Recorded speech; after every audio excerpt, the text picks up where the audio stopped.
This is Tom Fox. Welcome to the newest addition to the Compliance Podcast Network.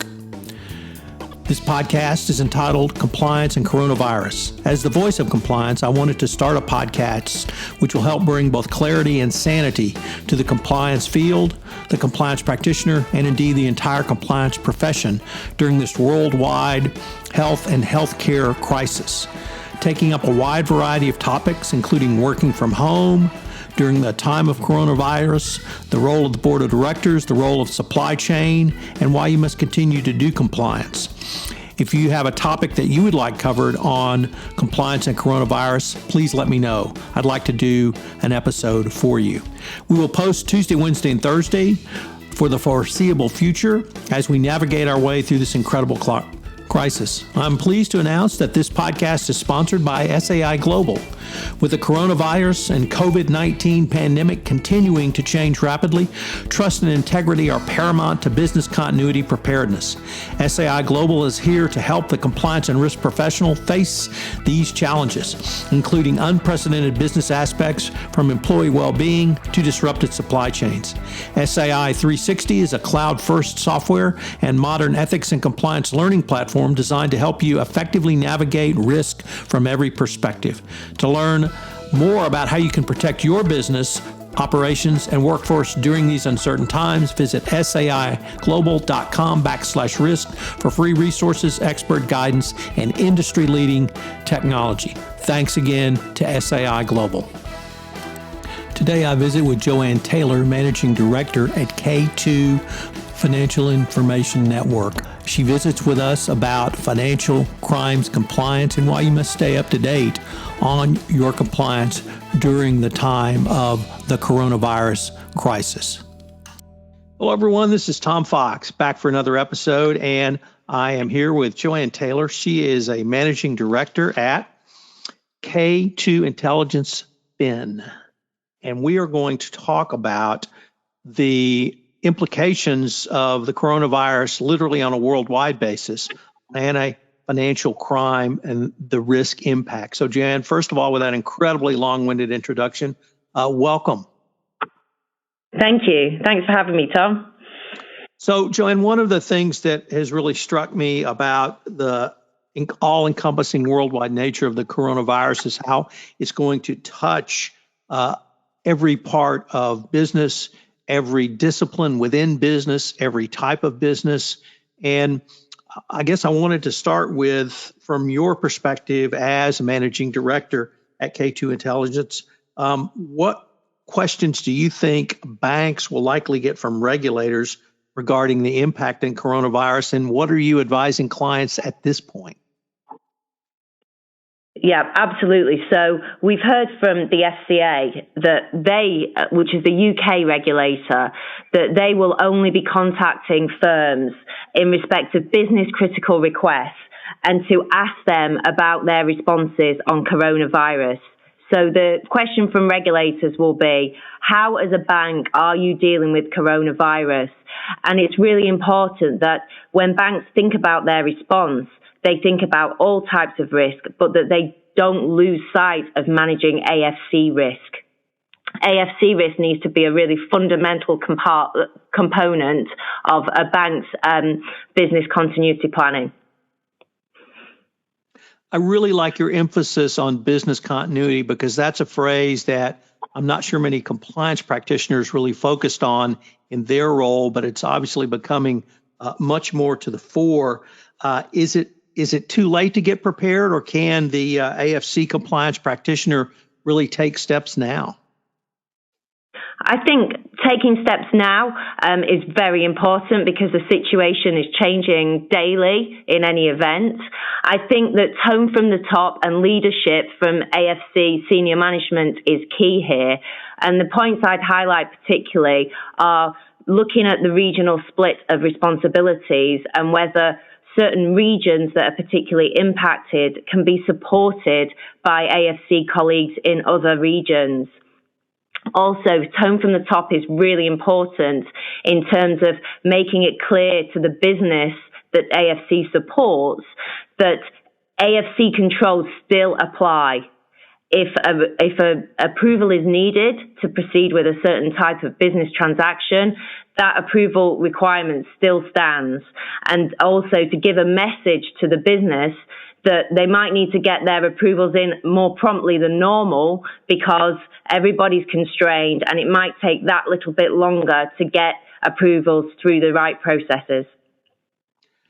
Joanne, could we take that communication message you just gave us and perhaps flip that to the AFC compliance practitioner and ask them at this point, is this an opportunity for the AFC compliance functionary, the function within a bank or corporate organization, to really emphasize that they want to work with the businesses and to facilitate as quickly and as efficiently they can their risk management requirements, but let the business know that AFC understands the pressure and requirements they're under as well? Absolutely. I think the partnership point is absolutely key here. We're here to make business happen, and all banks will be wanting to keep business happening during these unprecedented times. So absolutely, AFC needs to see itself as a partner to the business. And what will help that is if AFC leadership can really prioritize core tasks. So, for example, as we've said, enabling business still to happen with the right controls in place is key. There will be other responsibilities that also need to be prioritized. For example, meeting regulatory commitments and also performing tasks in order to meet regulatory obligations like suspicious transaction reporting. Those are the types of tasks that need to be prioritized. And the business will appreciate clear communication from AFC to say, look, in these times, we have prioritized X, Y, and Z. And we have actually deprioritized other aspects of our program that are not so time critical. Joanne, I'd like to pick up on one of the other points you raised, which was the ability to utilize regional teams to fill in for gaps that may occur because individuals are unable to work even remotely, or for other reasons due to self-isolation or even quarantine. How would you suggest a company think through breaking down those silos? Great question, Tom. So the first point is that hopefully most organizations will have global standards and processes in place such that it should be possible for a team in one region to pick up requests coming in that relate to another region. Because in theory, those requests should be handled in the same way. I think in terms of silos, it has to be clear messaging from senior management that it is expected that regions will help each other out.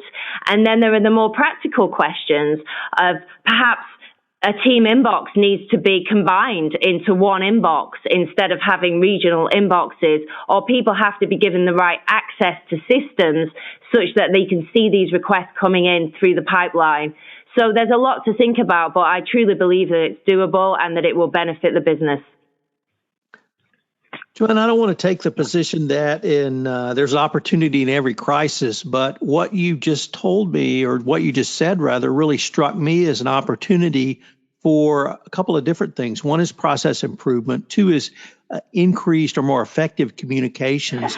And three is to actually make the process more efficient by making the AFC compliance professional focus on the highest risk and prioritize those elements. Is this something that banks or other institutions could really utilize going forward?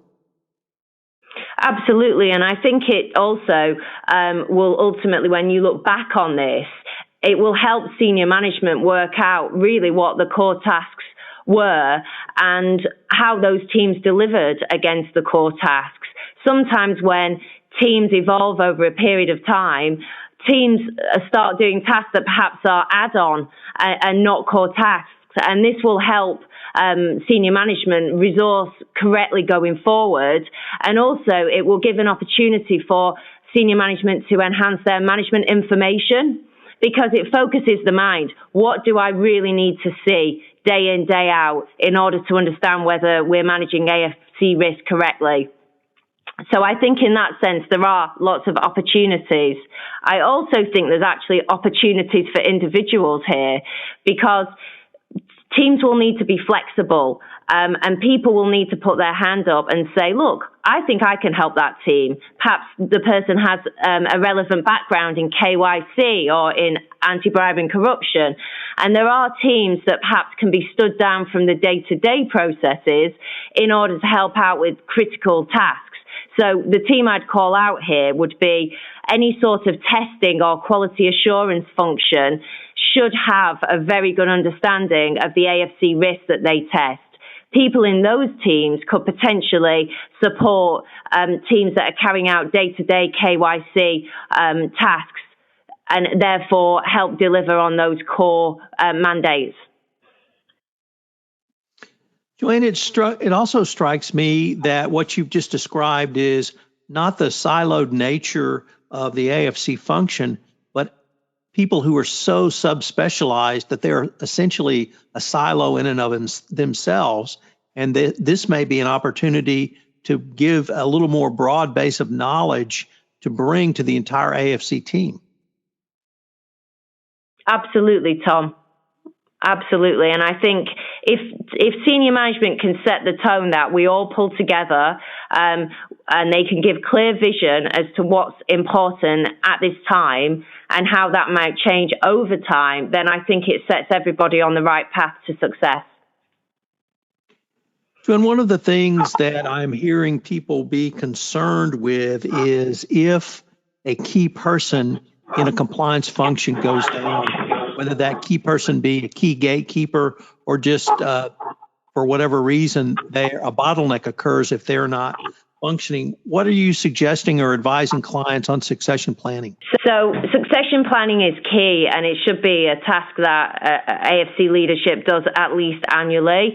I think if firms have maybe neglected their succession planning, I'd suggest picking that up straight away, and with the team that's here right now working out who's the best number two, who can potentially move laterally from one team to another to support as a number two, and to really work through those scenarios based on those core tasks.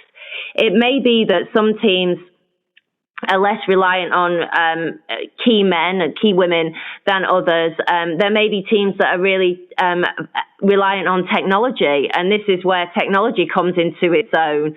We have a lot going on in our space where we look to automate huge amounts of data and run algorithms so that we get the right kind of alerts coming through.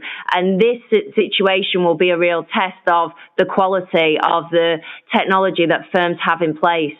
And hopefully you combine technology with the right resource planning, and it means that you can still deal with your alerts and your regulatory submissions in a normal manner. Joanne, unfortunately, we are near the end of our time, but both you sitting in the United Kingdom and we sitting here in the United States, I think, are at the start of what could be a multi-week, multi-month 2020 journey through the implications and of the coronavirus. So as we move through this crisis and the situation changes, I hope that I can come back to you for additional guidance for the AFC compliance professional. Absolutely. That will be a pleasure. Thank you, Tom. Hello, everyone. This is Tom Fox again. I'd like to thank you for listening to this episode of Compliance and Coronavirus. If you have any questions or you have a topic you would like explored on this podcast, please shoot me an email at tfox@tfoxlaw.com. Also, as a call to action, I would ask if you could to please tell one of your friends about the podcast so we can spread the word out about the newest podcast on the Compliance Podcast Network. Also, if you would leave us a rating on iTunes or a review, it would greatly help get the word out about this most important podcast over the next several months. Thanks again for listening, and I hope you'll join me for our next episode of Compliance and Coronavirus. This podcast is a production of the Compliance Podcast Network.